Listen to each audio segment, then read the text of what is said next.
Okay, everybody. It was very loud suddenly.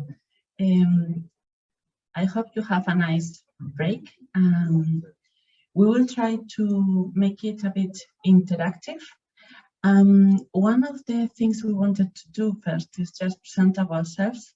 I'm Maria. My background is in nursing.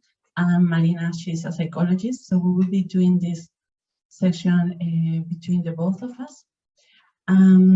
We are going step by step more in depth on how to analyze and assess the quality of articles. One of the first things that we wanted to do is do a bit of brainstorming with the people who are here in the venue, but also with the people who are online, about what do you look at when you are trying to make a quality assessment of an article?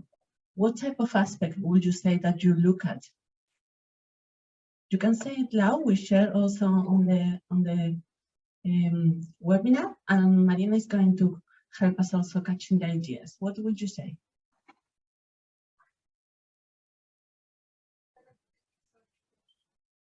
Okay, clear research question. Sample. Okay, we will be assessing the sample size, the characteristics. Something that it's not very common. Something. Innovation, what adds or something new? Something new. Okay. Clear methods. So we are also looking for the methods. Clarity. Okay. Clarity of conclusions. Clear conclusions that make sense.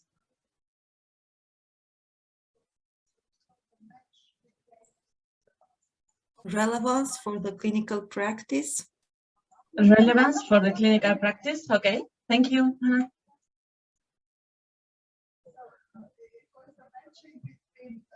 The matching between what I want to study and how I'm going to study. Is there another matching between my question and my method? Is it really? Okay, if there is a, sorry? If there is a coherence? A coherence, yes. Yes. Or makes sense, the different steps yes. They fit together, like the puzzles, yeah. They fit adequately or not? Something else, people online?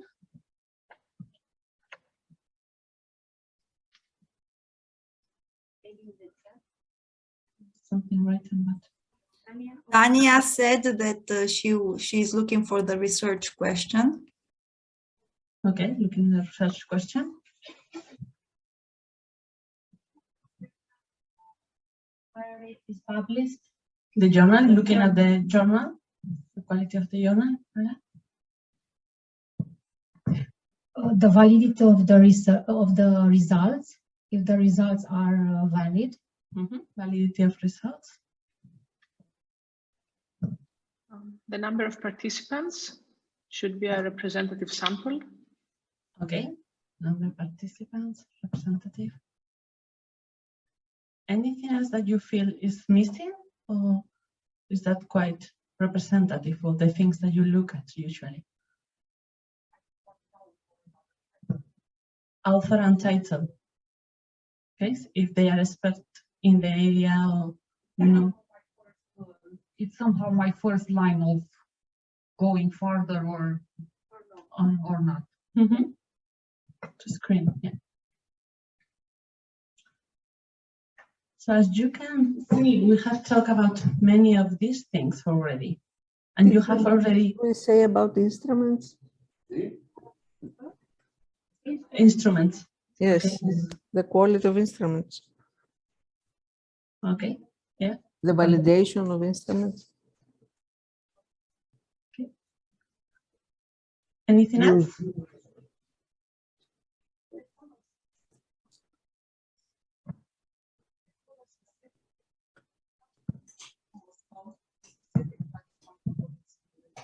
Okay, so if they follow some kind of guidelines on the way they structure.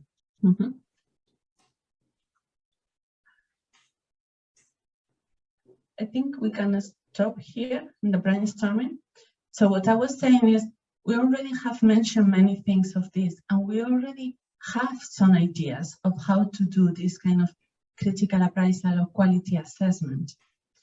And talking with Marina, I was thinking, it's important, I think, at this stage, because we have had a lot of information yesterday and today, trying to have an overview of what we are going to do now fits within all the training that we are doing. And I thought that most of us, our background is clinical. So that's how we see things. And thinking on a sample to try to explain in a different way where all this fits, I was thinking, we are palliative care professionals. As palliative care professionals, I would say that probably we have an underpinning philosophy of idea of giving care to patients and families who is very holistic or person-centered care. Probably that's common to all of us. And this is a kind of underlying assumption. But it's very abstract. But we know that in our clinical practice, we need to make it feasible. But sometimes when students come and we talk about these abstract things, they say, how do you do that? How do you do that holistic care? No? And then we start trying to organize a little bit more our ideas and trying to explain. And maybe we can start saying, okay, to do that holistic care, we need to take into account the physical aspects of the person, the psychological, the emotional. So we start providing some overall structure to things that we are doing. And it can be also taking into account the relatives. So we have a general kind of a structure, which will be kind of the type working table that you have used in the previous activity, which is a general overview and a structure that helps to be more specific on these underlying assumptions and being more practical.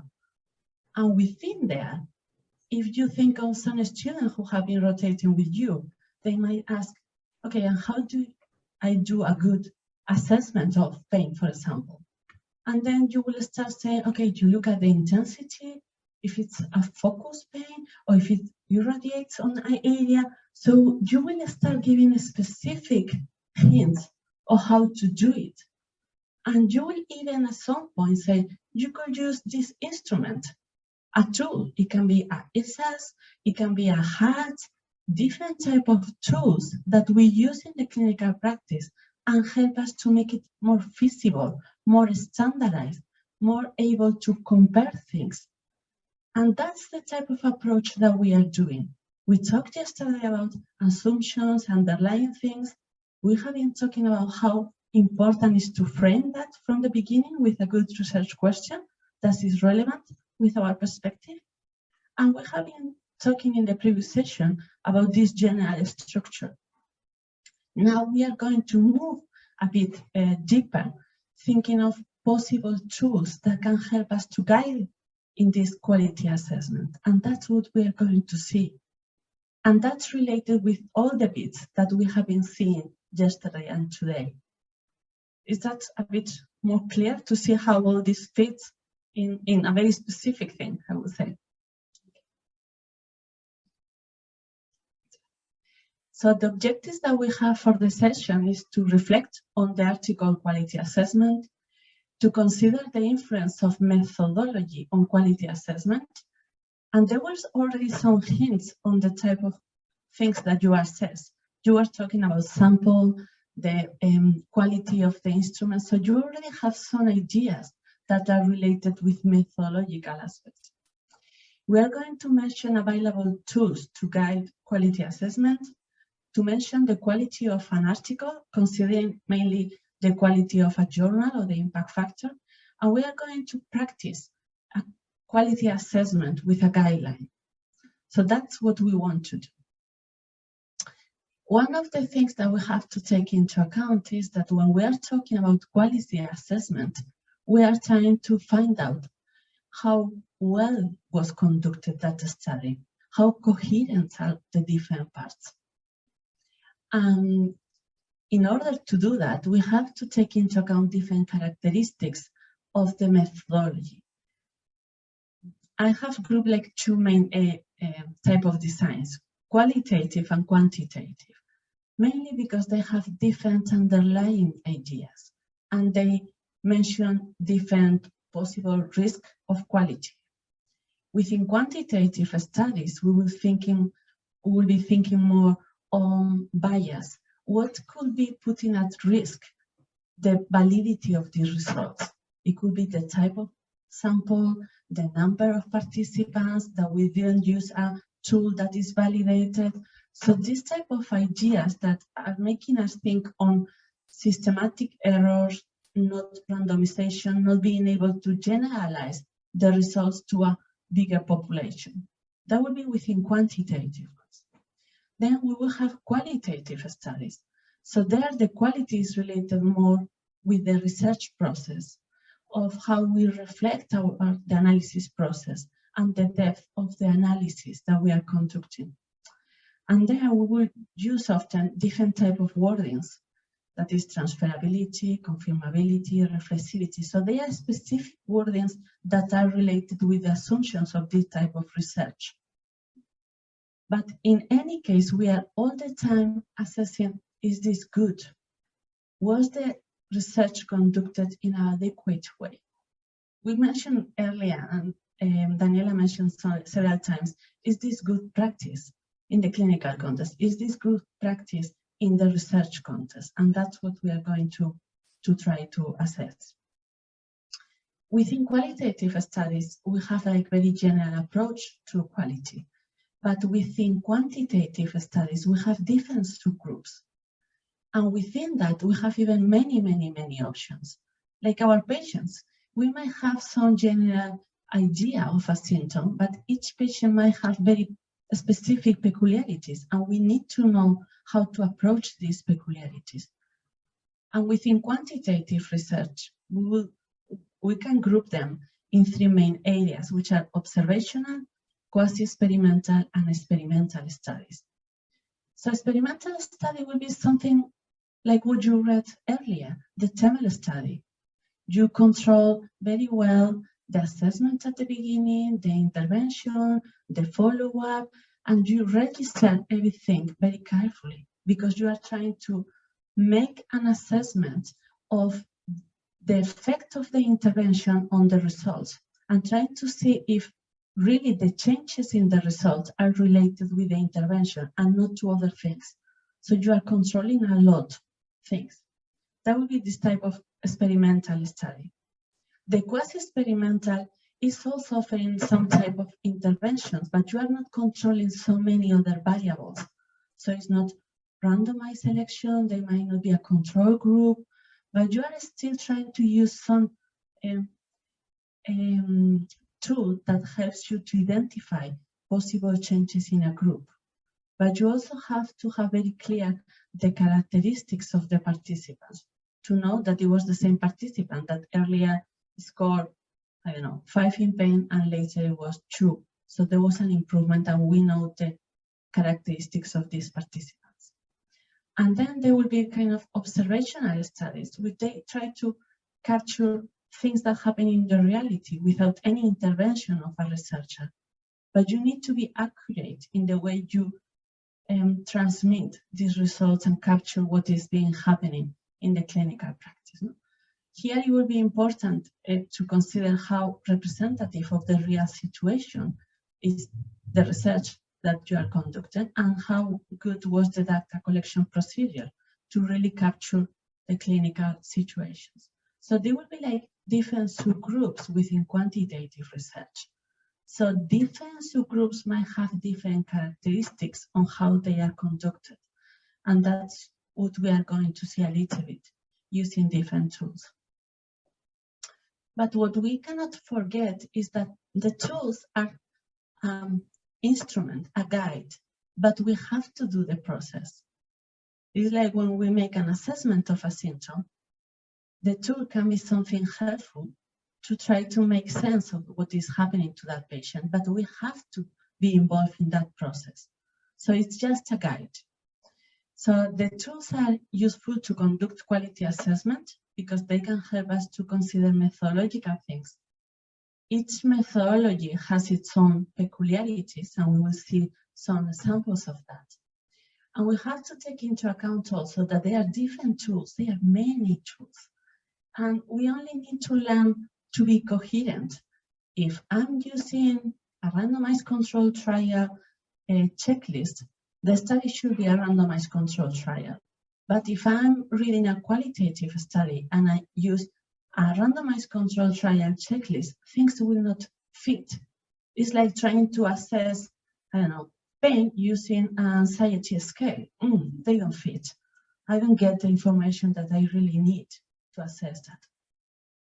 So the tools can be a guide for quality assessment, and some of them, they give us some hints, because we don't need to be experts in all the methodologies, because otherwise we will never read a paper. And we have many things also to do. So we cannot be waiting to become experts in all the methods. So here is a screenshot. It's a web page that I included here, and it's later also.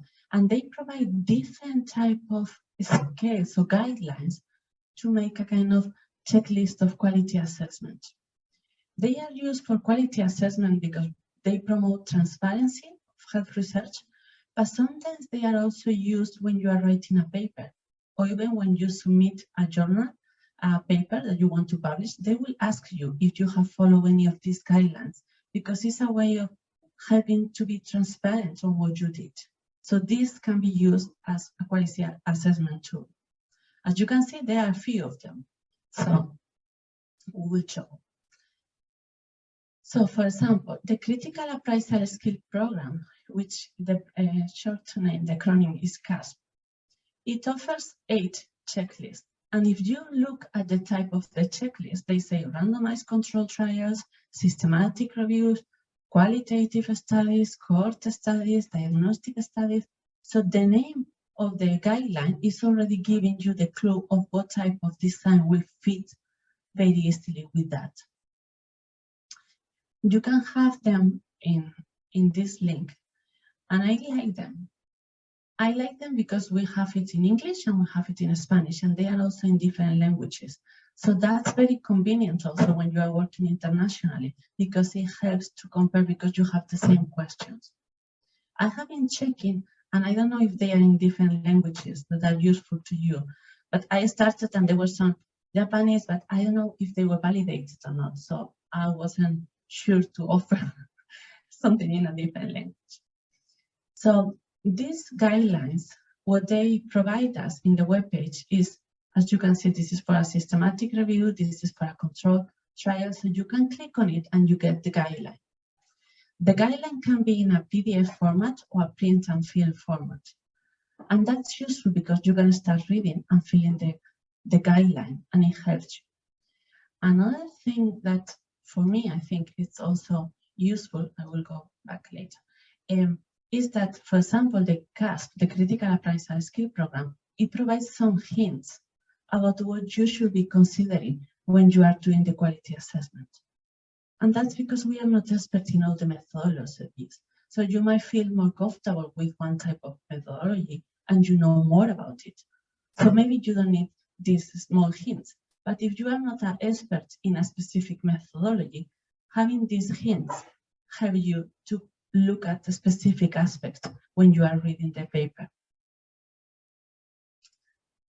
So as we said, there are different tools, they are available, and all of them, they tend to have some common things.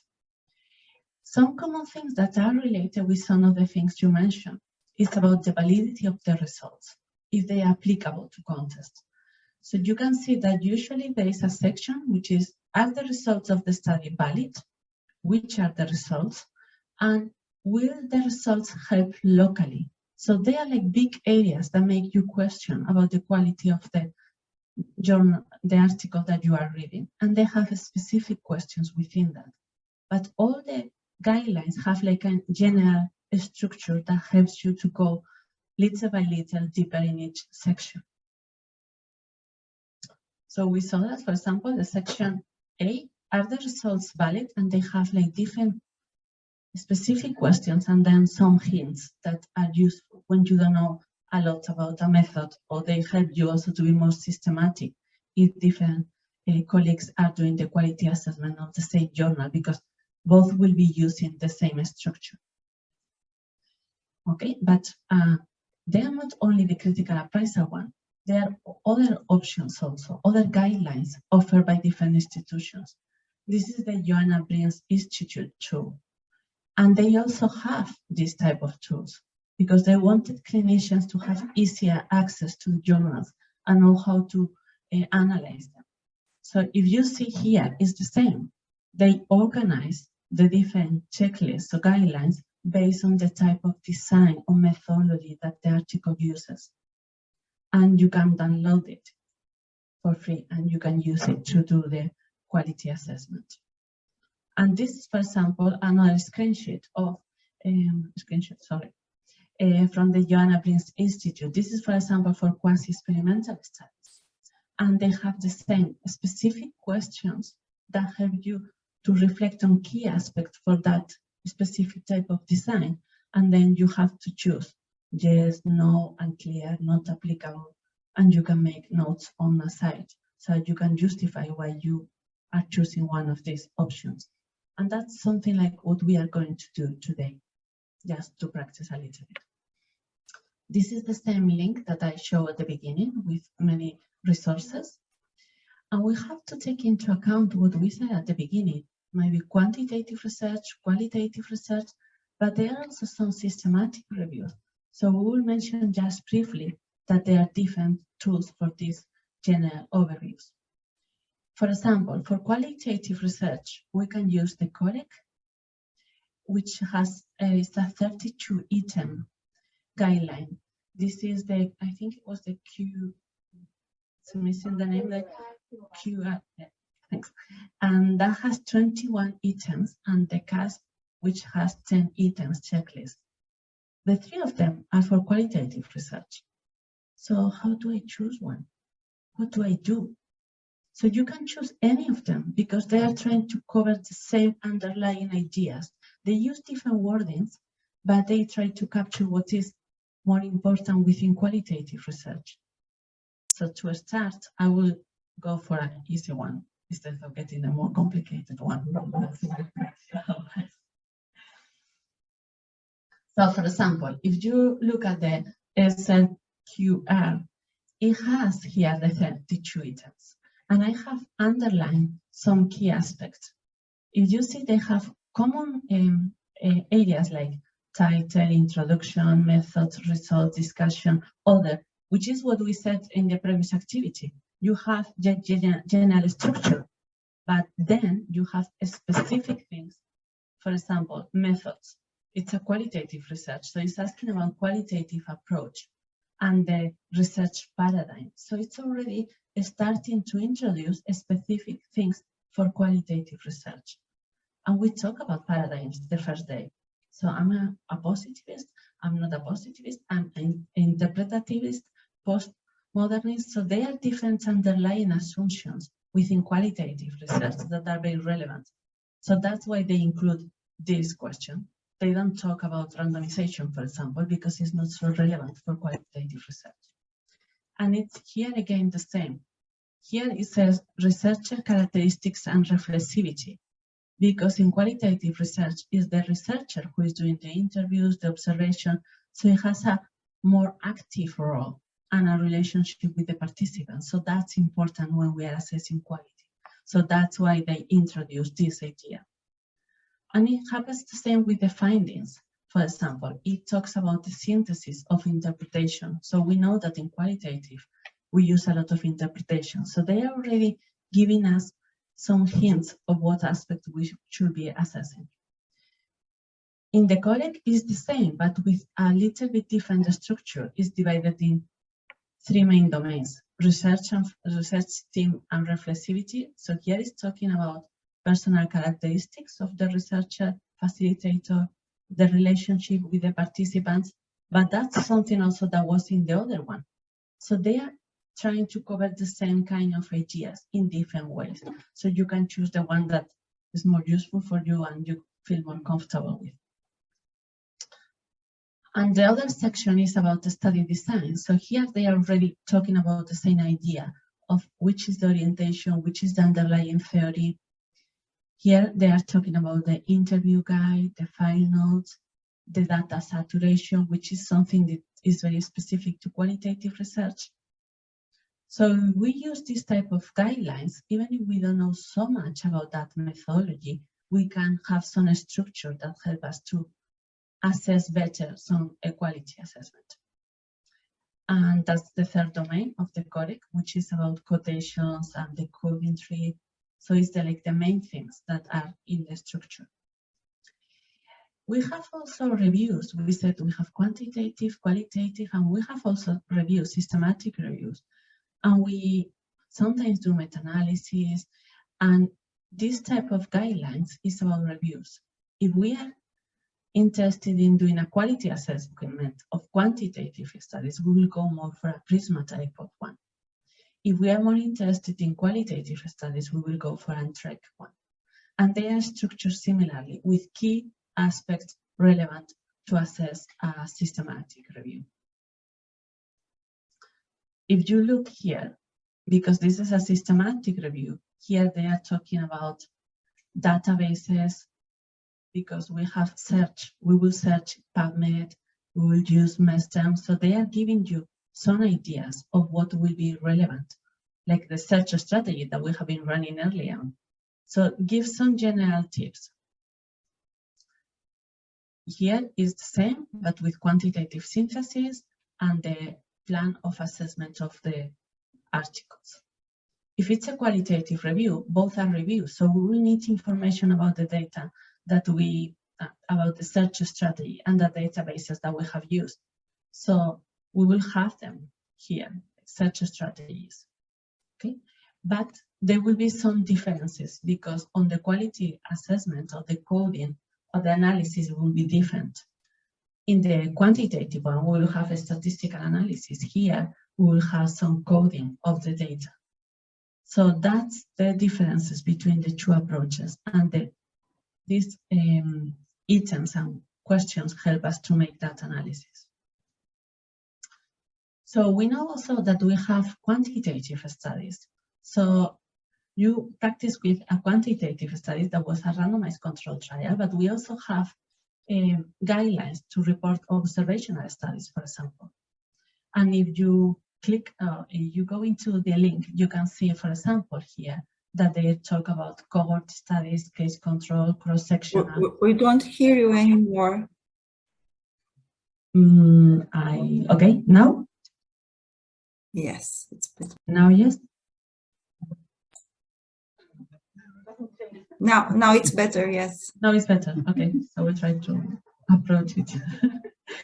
Well, so what I was saying is within quantitative studies, we said that they are observational studies. So within that, they can be different designs also.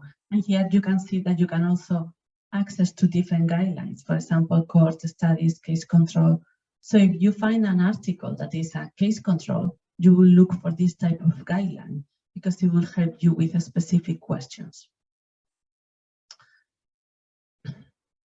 And I think now is the turn to Marina to talk a little bit about the quality of the journals.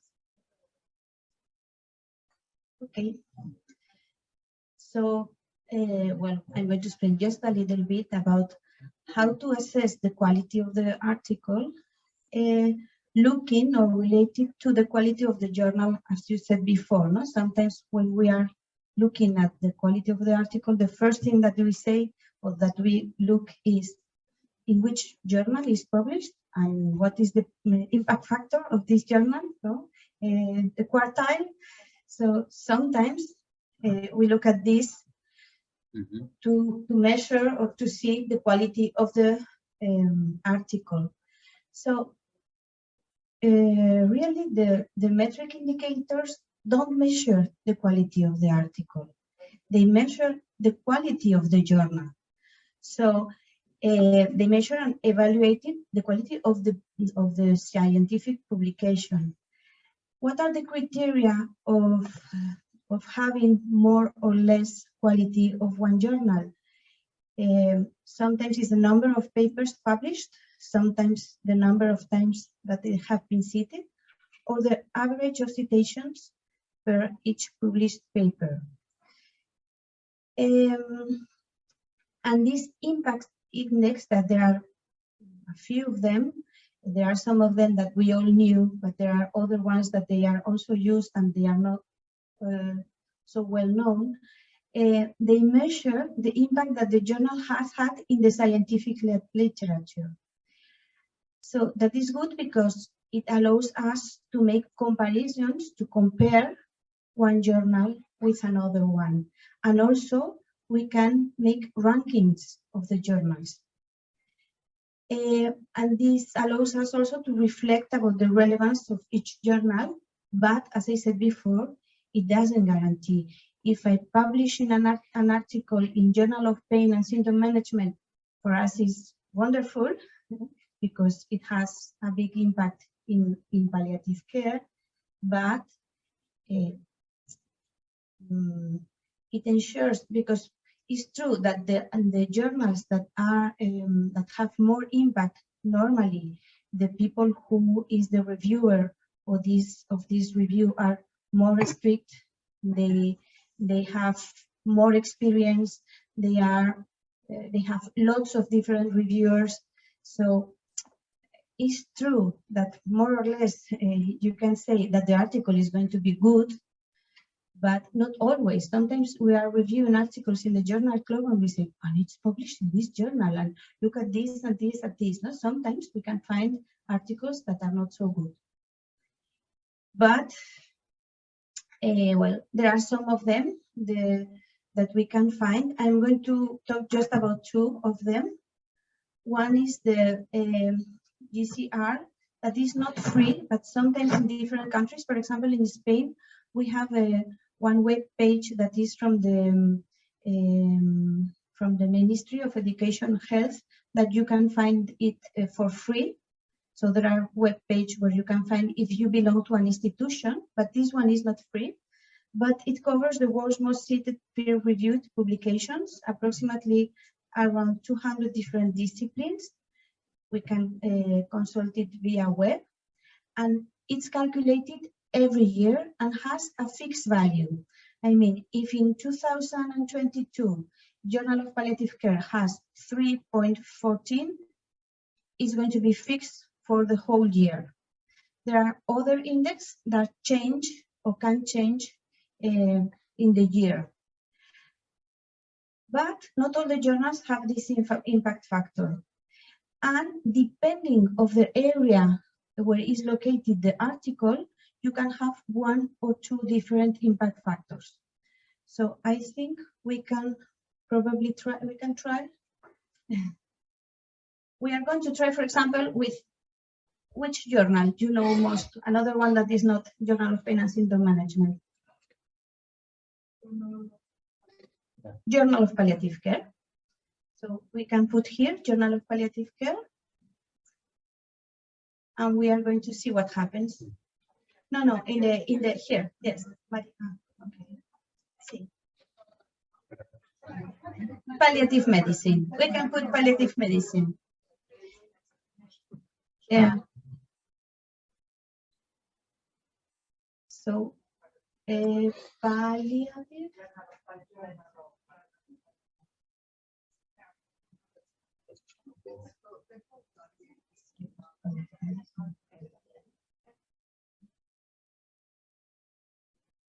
No, hagamos puesto mal en palliative. Pon otra vez palliative medicine. Quita. Quítalo. Quítalo todo. Bórralo todo. Borra y pon. Déjalo así. Palliative. No, pues quítalo. I don't know what happens. Oh.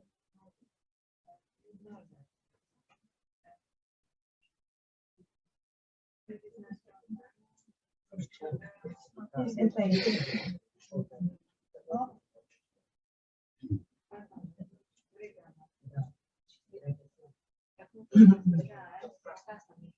was too much. palliative medicine, I searched yesterday and it's, yeah. Espera ahí. Te falta la M y salía. Ya te va saliendo, espera. Okay, so yeah, you have palliative, and you can also put, for example, a palliative care, and you can list all the different journals where palliative care is said. So Journal of Palliative Care, Indian Journal of Palliative Care. So you can find like that, or you can also put a symptom. So you have this page like that, vete bajando, and here no, el impact factor más, más arriba. The impact factor of this journal is 4.7.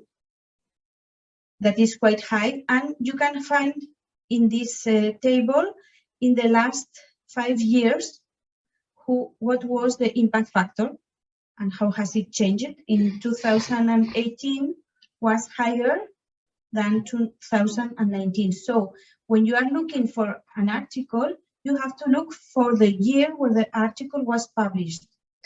And sometimes when you have to do your curriculum for an application and you have some articles that you have written, you have to look for the impact factor of the year where you published this article. So because it can be different, no? Baja para abajo. If you go down here, there is another one, the journal citation indicator, that is quite similar. Y baja para abajo. And más abajo, los cuartiles. Here, they rank the journal, and here we can find the quartiles that we are going to see how they are. But it's different if it's in the area of healthcare and sciences and services. Well, so here is not different, but in other journals, it can be different depending on the area where you put the article, or in medicine, general and internal medicine.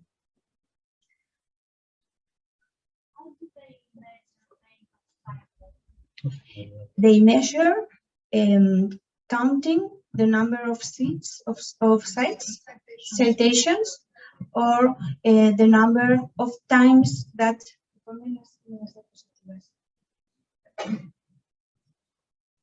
How do you go back to the?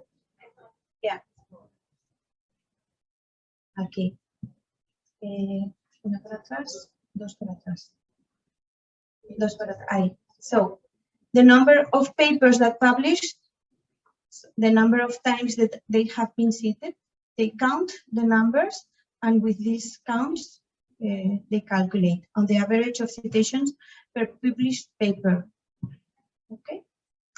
Vale. So let's go to the next diapositivas. Yeah.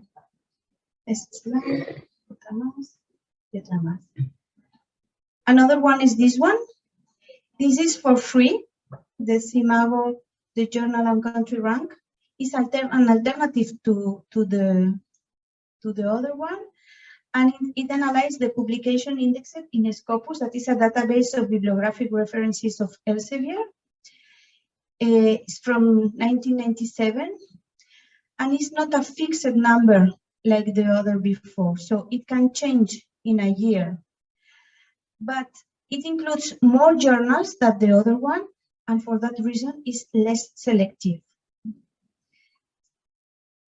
And another way to know the quality of the journal is related to the quartiles. So the quartile is a ranking of any journal that belongs to a specific or particular field of discipline, and journals are divided in 4 categories. So the top of the journals, from 0 to 25% of the journals, are the first quartile. So we can say are the best journals.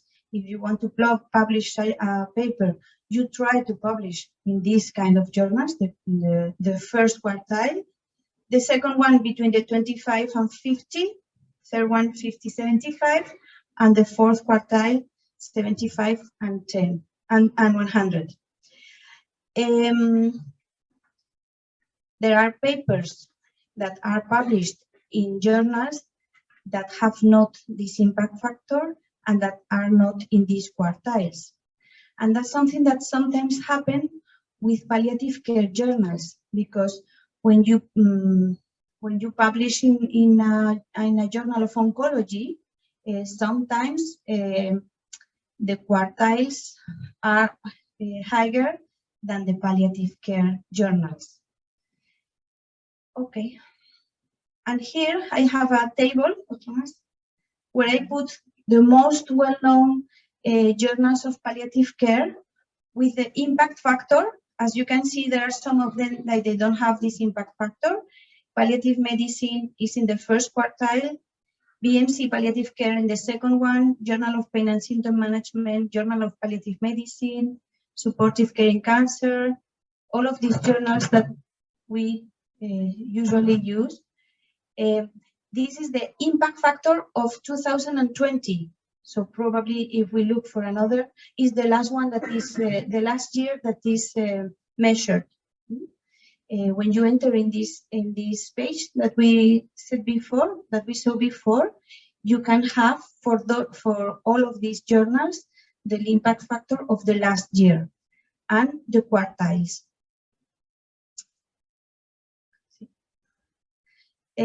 So now we can check. We are going to practice what Maria said before, all the these tools with this article that you have in your package of materials. And this article is published in Qualitative Health Research. So we are going to start to check about the journal. Can you enter again in the, well, we put a screenshot, yes, okay, yesterday night. So this journal, Qualitative Health Research, has 3.2 as impact factor.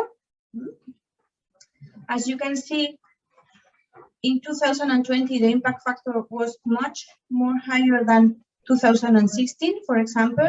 In the last 5 years, this journal probably, because it has more citations, has increased. And the quartile, here we can say what I said before. There are things happening. I link refer to quartiles. Which category? Oh. I don't know what was the question, but sometimes someone was. Oh, Anna has answered to Tanya. Okay. So here you can see that this journal, Qualitative Health Research, if we take the category of information science and library science, the quartile is 2, it's in the second quartile. But if we take the social sciences and biomedical, it's in the first one. So depending on the area, it has one or another quartile. So this is the article that we are going to work with. Maria is going to explain how we are going to work. But first thing, which article, which journal, well, is a good journal. So we can trust a little bit. Now we are going to see how the article is written. Is there any question about that? Any doubt or something that needs to be clarified before we start doing the activity?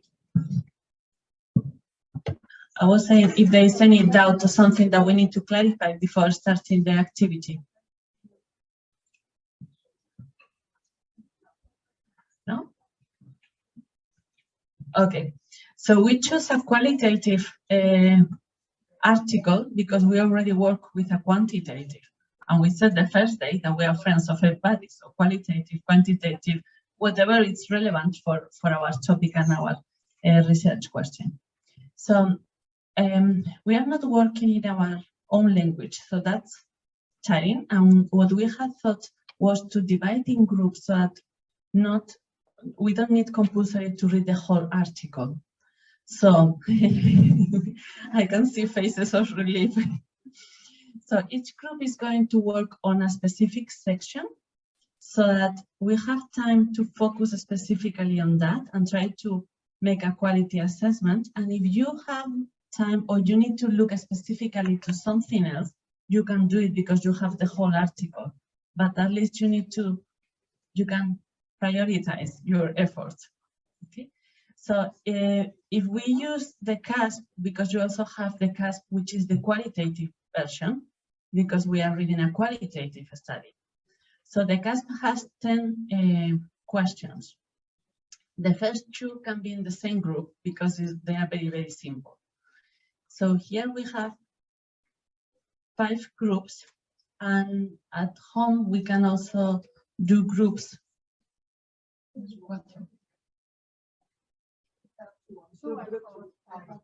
2 groups of 5 at home also. So you can work on that. The idea is, I'm going to say maybe numbers, and each group can do 2 questions. First group, the first 2 questions of the CASP. 3 and 4. 5 and 6. 7 and 8. Which is the results? Is 7 or 8? Okay, yeah. 9 is findings, and maybe one of the groups at home can work on the findings section.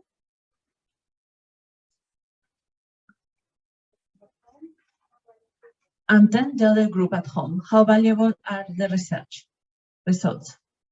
Okay, so we have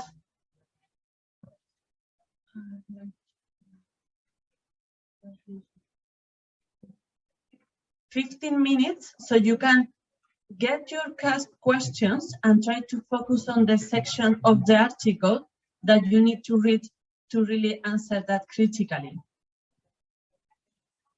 Remember that it doesn't matter if we are not experts in qualitative research, okay? We have some hints there on a side and we use them to try to improve our learning. That's it.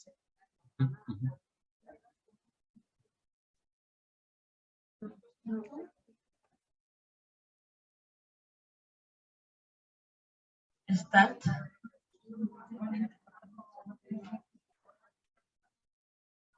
Two more minutes. Okay. The group that was working on the findings, I think it was an online group. The findings are quite intense and dense, so don't worry.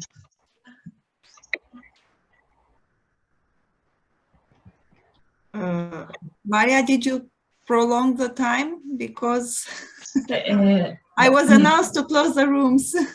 Yes, a group in the room asked for a couple of minutes, and I was saying that one of the groups that you were working online, I think you had the section on results and findings. Yes. So that's a very dense one. So don't worry. Just first attempt. No.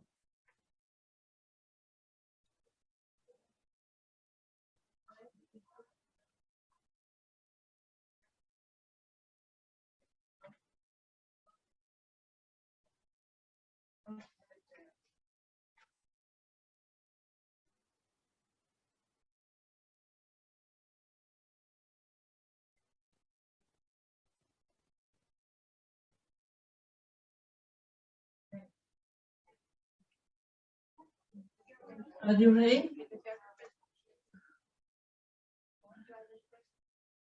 So we can start. The first group had the first 2 questions. I'm going to close that.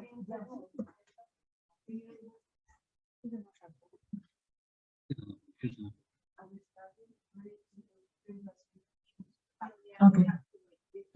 Yeah, please. Thanks.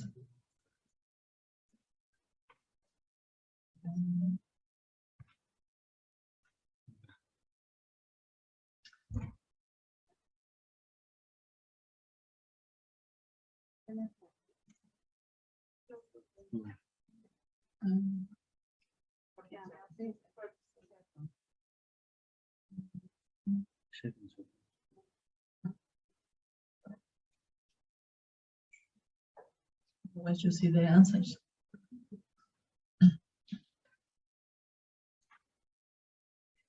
They're coming back.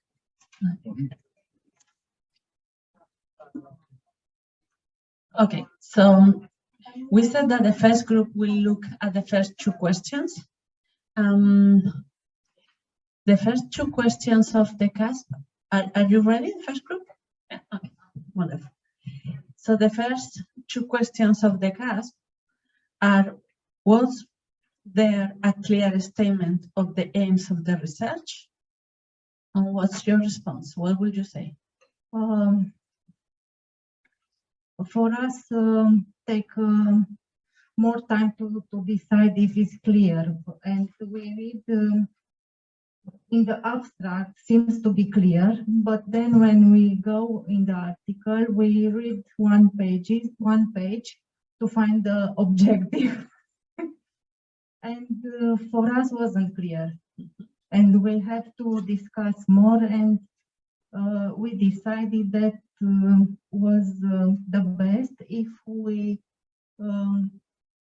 were too objective, because one was to be the what are the perception of the healthcare providers, and another to be how they cope with the grief when they care patients with in the terminal care. So you will split. Yes, to be more clear for us. Okay.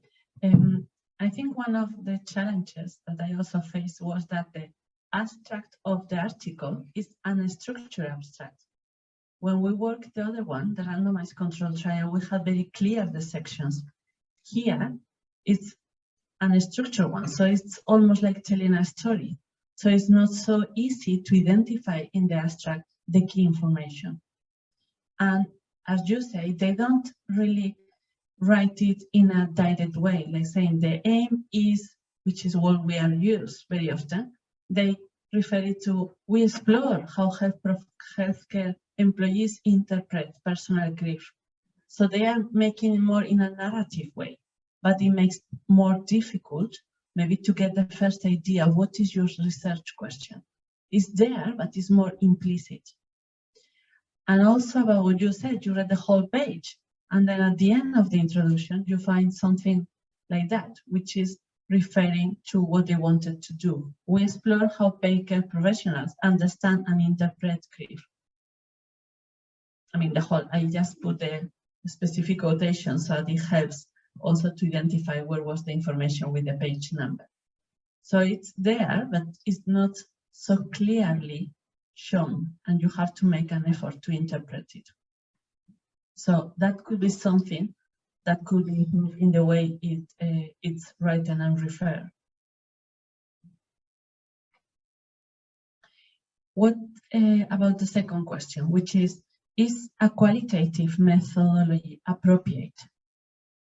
Yes, because the article explored the emotional part of the professionist, and it's more fitable to use a qualitative research for this, not number, because they want to explore feelings and other things. Mm-hmm. That is difficult to explore this with some questionnaire or other survey. It makes sense, because they talk about interpreting. So it's how people understand, how they experience that situation. And that was also my activity when I tried to resolve. We have here hints, and they talk about interpreting or illuminating the actions of subjective. And the wording that they use is a lot about interpreting.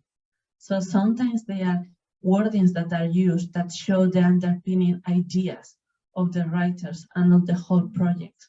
And they are trying to transmit part of this philosophy that they have underlying the researchers.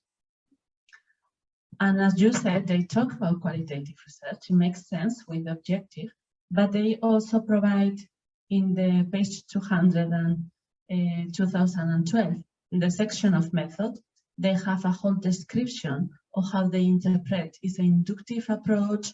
They want to get health professionals' perspective, and they explain a little bit which was the influence, the theoretical influence of the research area. So you will be looking at specific wordings or some information that they give in the method section about it. What about the next group? The next group was a 3rd and 4th question.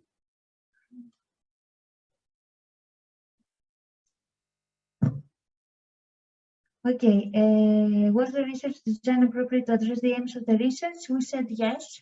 Mm-hmm. If we understand well, the research want to see if healthcare workers interpret the social and the symbolic meanings of grief, right? Yeah, in a way, they are trying to understand how health professionals are interpreting all the grieving situations that they have. When they lose patients and the patient dies, it also affects us as health professionals and human beings. So it's like how they manage all that and how what's their experience in a way. And they use a qualitative excuse me, yeah. approach.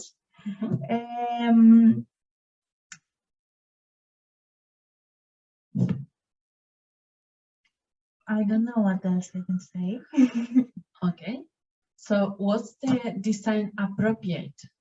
Based on the study, it's difficult to say what we said because it's very unstructured. But if you look what you said, it's like they are talking about interpretative inquiry, qualitative approach, and it makes sense to understand what is the idea of meaning of grief for health professionals, because you lose the patient and it also affects you some way.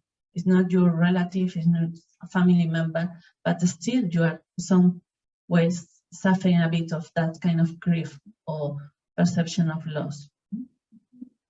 So it's here, it will become kind of evidence that gives you ideas to try to answer to that question. But it's showing coherence because they are not trying to understand if, I don't know, having palliative care training or having more or less experience influence on how you perceive grief, because then it will be more quantitative. Here is trying to understand the individual professional's experiences. So that makes sense with qualitative approach. 4th question. Okay. We think that the strategy was appropriate to the aims of the research. We have found in the method the way the participants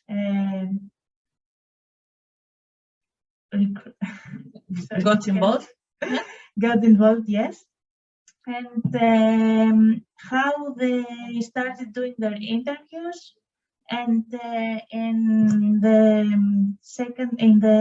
last paragraph, we also saw that one participant was excluded because here it said if there are any discussions around recruitment, why some people choose not to take part because of his lack of her data in the interview. Yeah, and that's, I think, a very relevant thing that you mentioned, because on recruitment, they talk about a specific setting, which is a health facility. And they talk about health professionals working in palliative care units, but also working in different type of units who were having patients in end of life situation. And they mentioned that thing that got your attention, got also my attention, because they said that one of the participants of the interview, they didn't use the data. So that made me question about how was the data collection process. Because if you are doing the interview and you see that the participant is not really answering your question, you might need to guide a little bit and help to manage that interaction. But at the same time, it's something that we also have to take into account when we are taking notes and doing the quality assessment. It's true that they say that in the recruitment, they inform people, and the people who were interested, they had to contact them. So in a way, they are kind of voluntarily self-selected, and we don't know if they make something else to get more participants.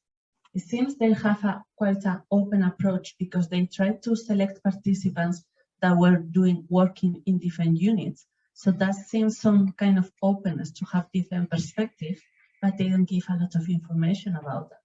So it seems that there is quite a lot of voluntary components. But as you can see, we have to be searching a specific section and trying to get the information that we need to answer these questions. Anyway. Next question. Next question is number 5. Was the data collected in a way that addressed the research issue? We answered yes. The interview was semi-structured, was conducted based on board questions. They also had the form of data was clear. They used descriptive topics. They had data recording. Also, they tried to group the information for each participant. And there is one thing that was a little unclear to us: the saturation of data. We couldn't find it in our part. I couldn't either. So maybe it's not there. Oh. So there are questions that help you to think and reflect, to be critical, but they might not give information. So then they didn't talk about data saturation. So it's something that we need to take into account. Okay, and next question: has the relationship between researcher and participants been adequately considered? We answered as yes to this question. Yeah, so within data collection, they have the information quite clearly, as you said, and they specify some of their underlying ideas of what's emotional labor for them and Griffin in the introduction. And later when they talk about the kind of guidelines that they created, they mention like some areas that they use to organize the interview questions. They explain also who was involved in the interview. And here, yes, the relationship between the researcher and the participants. My impression was that it wasn't so clear. So it seems there wasn't a relationship, and it seems that the authors, they belong to the Department of Sociology, and there's a different department from the participants, which is a hospital in a different university. But I don't know what's the relationship between them, because they don't clearly specify it. So it might be that there is not any specific relationship, but I was wondering about it because they didn't give enough information, so I couldn't really stand the point that there is not a relationship or there was not an influence between them. I think they were just invited, we see in a paragraph here, to take part in the study. Yes, to take part in the study. So it seems that maybe there is not a relationship. Yeah. So, but we are guessing. So sometimes the information is very clear, and other times with all the details, we make our best guess. Question 7 about ethical aspects. Yes, we said yes. Also, we found it on page 2212. Yes, the university and care facilities had the approval of the review board, and they had the informed consent also. And we mentioned that they use acronyms in the paper, yes. IRB. So we were like, what's that? Is that the ethical committee? And that's abbreviation acronym of our ethical committee. It's a different way of naming it. So we said that it's very important to write the complete name and then the acronym in parentheses so that we can understand from the beginning. And for question number 8, we answer also yes, because the data was rigorously analyzed.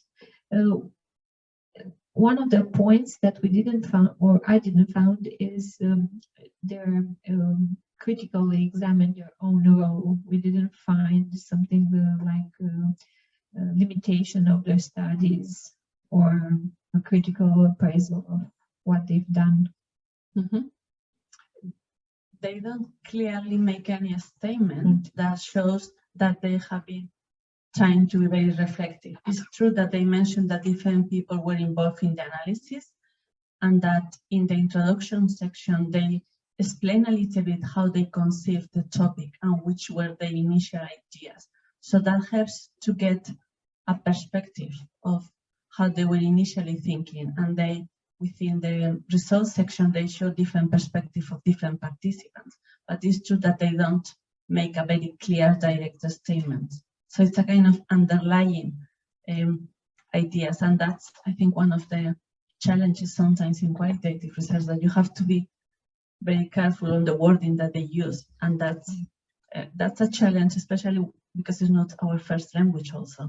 So when I do some qualitative research and I'm discussing with some Canadian, and they know because I make jokes, they told me, okay, you have to choose this word or this word. And I'm like, okay, for me, they are synonyms. So you have to explain me the specific peculiarity of the wording so that I can then be able to answer which is the best one to capture that idea. So we are being very, I think, meticulous or rigorous when we are doing that, but that's also important because the language also transmits a lot of things.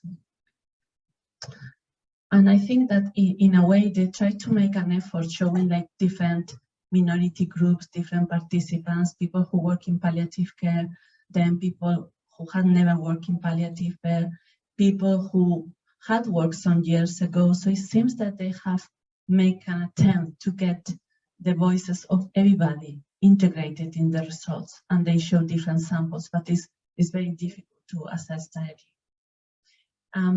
We have question 9, which is on the online group, I think. Can you hear me, Anna? Okay. Who is going to talk from the online group? Who's reporting for the first group?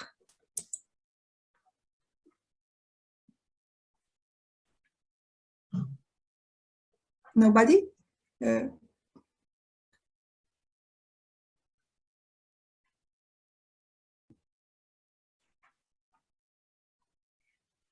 Did you succeed? I can understand in a way, because the findings are quite complicated. Okay. Yeah. Margarita, I think she wants to talk. I just wanted to say we didn't discuss which are representative with B because we weren't able to finish reviewing all the results. There were quite a lot, the findings, and so we weren't sure whether we were ready to answer the question. So maybe we saw that. Yeah, we saw that the findings maybe were explicit because they were separated by the answers of the nurses, but I couldn't find the discussion of the evidence both for and against of the researchers' arguments. I can tell that is yes. Yes. I don't know. And they did not discuss the credibility of their findings. It's true that I did the assignment that you are doing now. I did it with more time, so I have been extracting all the information. And it's the only section that I had to scroll down because in the table there, the box that they provided, I couldn't fill all the information. So if you go into the PowerPoint that they send later, there are different slides because it has a lot of details on the findings, but that's quite common in qualitative research because we need a lot of wording to try to explain what are what's the meaning, what's the findings reporting there. So we can share if you want, unless you want to add something from the home group, my screen, and we can see there the slides, which also can be helpful, I think.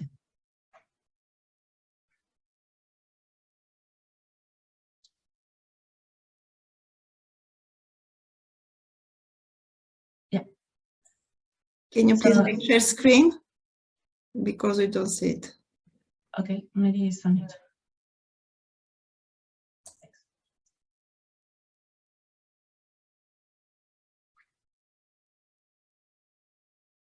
Do you see it now? Yes? Yes, we see it. Okay, so there were 7 themes about grief, and there were many sub-themes. And the type of themes that appear are death and dying work as a source of emotional distress, coping with grief requires time and space, humor helps mitigate grief, but must be cautious. So there were a lot of sub-areas. And the different sub-areas, so within the themes, they were trying to show different perspectives from different health professionals that fit in that overall theme. So, for example, on the section about coping, all of them seem to agree that they needed some time and space to be able to grieve or cope a little bit with the loss of a patient. But they have different ways of doing it. So some people refer more about using humor to try to share it. Some people were saying about, okay, I need some time, and colleagues will respect some time and space. And there was also some discussion which fits within the interpretative approach that they use, which is symbolic interaction, which is about how we socially interact. And within that, they are showing different behaviors that are acceptable or not. Crying is considered adequate, but in some circumstances, controlling it. So there are a lot of peculiarities on the findings. And that variety gives, I think, an idea of the credibility also and rigorous aspects of qualitative research. The next one. So I'm not going to present the 7 themes because it's very long. Okay. So and the next question, and also within the findings, you will see that they are quotes. So we can see that there are specific things that participants were saying, and that help us also to have there the evidence. What will be in quantitative, we will have p-values. Here are the quotes and different people, different perspectives. Yeah, and the last question, you put it big screen, I cannot, the first one. And then the other group, I don't know if the other group that was online had the opportunity to answer to the last question about how valuable it is.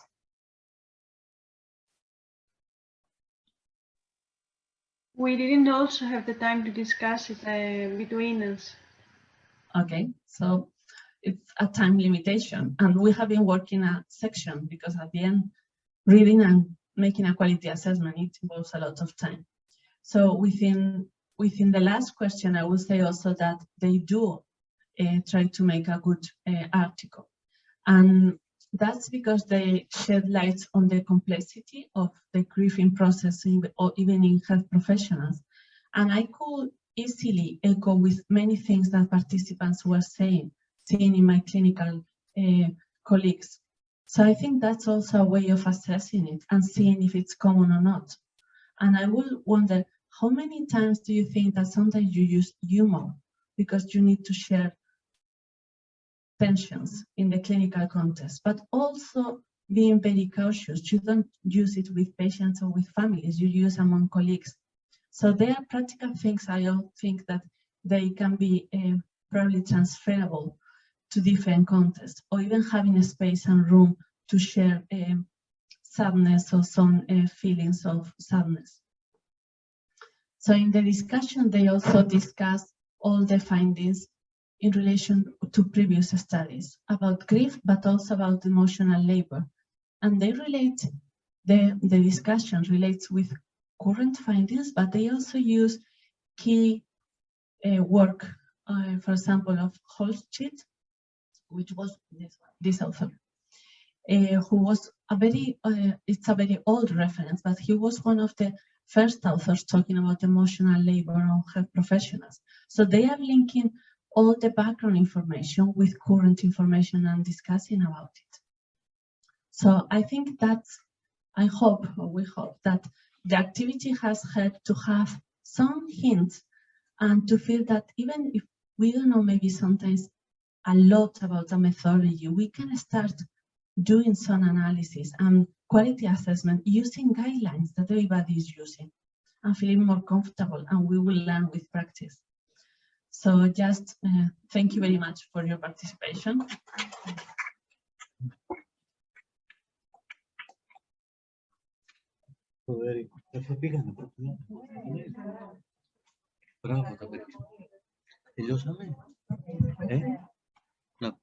If people want to ask questions, I'm open, but I think people want to go for lunch. Okay.